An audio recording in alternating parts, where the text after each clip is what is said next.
কিশোৰ এতিয়া ট্ৰিটমেণ্ট চলি আছে আৰু অলপ ষ্টেবল হ'লে আমি তেতিয়া বম বুলি পঠাম।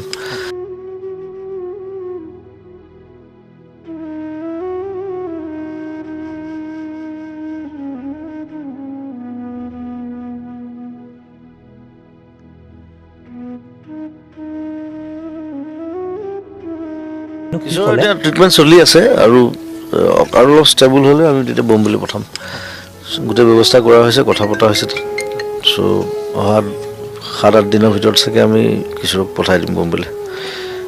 যিখিনি ট্ৰিটমেণ্ট লাগে সেইখিনি কৰাই তাৰপিছত ঘূৰাই অনাৰ ব্যৱস্থা কৰিব আকৌ। চ' আমি আমাৰ ফালৰ পৰা অকল মই বুলি নহয়, আমাৰ চব আৰ্টিষ্টে হেল্প কৰিছে, চবেই আগবাঢ়ি আহিছে প্ৰত্যেকটো কথাত। চ' সেইটো হোৱা উচিত আচলতে প্ৰত্যেকৰ ক্ষেত্ৰত। আৰু তেনেকৈ একো কৰা, সেইটো তেনেকৈ কৰা হোৱা নাই অসমবাসী বুলি।